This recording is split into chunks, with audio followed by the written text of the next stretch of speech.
tarde a todos e todas que estão acompanhando essa sessão. Vou usar esse tempo de liderança do Partido dos Trabalhadores para comentar aqui algumas falas que aconteceram na sessão anterior ao Carnaval. O vereador Marcos Caetano, do Partido Liberal, do PL, defendeu o ex-presidente Bolsonaro e também o presidente atual, Valdemar da Costa Neto, presidente do PL,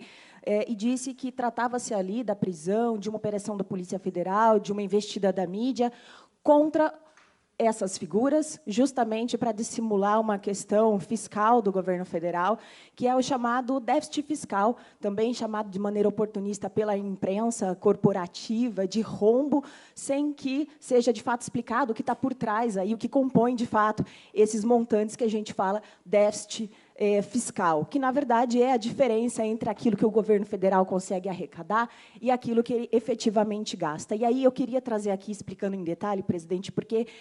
cada vez mais, vereador Fernando, cada vez mais a população ela dá um feedback muito positivo quando a gente usa esse espaço aqui para que ele seja um espaço de desconstrução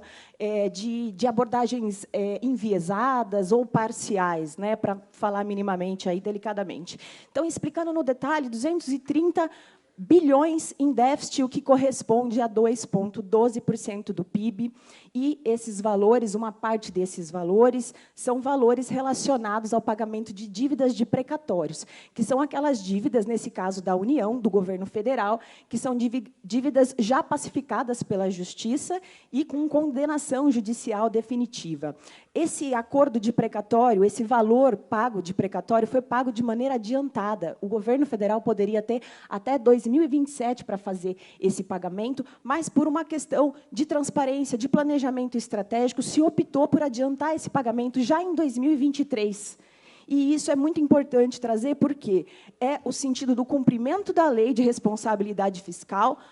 sem deixar de investir nas políticas, no financiamento das políticas públicas. Então, é esse equilíbrio e essa responsabilidade que estão por trás dessa opção do governo Lula. Sem o pagamento dessas dívidas de precatórios, o déficit não seria de 2,12% do nosso PIB, mas sim de 1,3%. Mais importante também é destacar que uma parte desses valores, desses 230 bi de déficit, são relacionados à compensação do ICMS a estados e municípios. Uma herança, pastor Miguel, do governo Bolsonaro, quando ele faz aquele ajuste, aquela retirada de ICMS com o objetivo de, ali no contexto quase que pós-pandêmico, de reduzir o preço do combustível, quando ele faz isso e veta, no mesmo ato, veta a compensação, o repasse de recurso federal para os estados e municípios. Então, o governo Lula fez esses repasses acontecerem, e isso foi muito importante, sobretudo para os municípios que mais dependem desses recursos.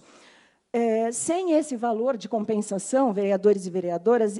o nosso déficit seria ainda menor. Ele seria não de 2,12, mas de 0,8, de 1,08% do PIB. E tem também uma outra questão que eu acho importante de trazer, que é o PERSE, o Programa de Retomada Emergencial do Setor de Eventos, que foi criado em 2021, como uma medida emergencial temporária, em função também da pandemia, para facilitar, para desonerar a folha de pagamento desse setor dos eventos, que, no início, estava previsto que faria com que 4 bilhões fossem deixados aí de arrecadar pelo governo federal, e hoje a gente já está na casa dos 20 bilhões. Por isso, o governo Lula publicou uma medida provisória também no ano que vem, como forma de ampliar a arrecadação, rever esse programa, que nasceu como uma medida emergencial e que está durando até hoje, e que provavelmente tem um monte de ajuste para fazer, porque as estimativas de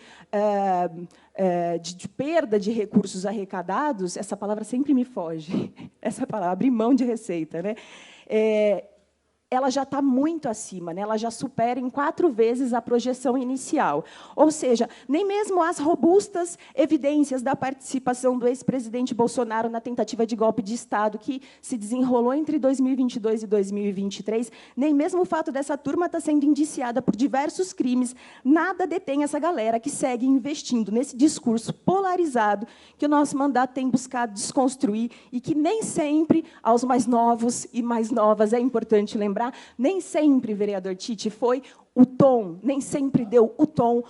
do nosso cenário político. Isso, na verdade, é uma onda criada e reforçada pela extrema-direita, que, especialmente ali com a figura do Bolsonaro, nos programas sensacionalistas, quem não lembra, né, na primeira década aí desse século, que fez com que isso fosse a nossa realidade hoje, né, esse clima de polarização. O que faz a gente concluir, e aí eu estou concluindo mesmo a minha fala, o que faz a gente concluir que, para quem preza pela democracia, para nós do campo progressista, o maior desafio hoje é realmente enfrentar o fascismo que está colocado em todos os lugares, minando o terreno onde ele se cria, ou seja, investir em espaços de formação e de participação política e cidadã. E combater, obviamente, presidente, o discurso de ódio e a fake news, a notícia falsa. A verdade liberta mesmo, por isso é bom que se espalhe.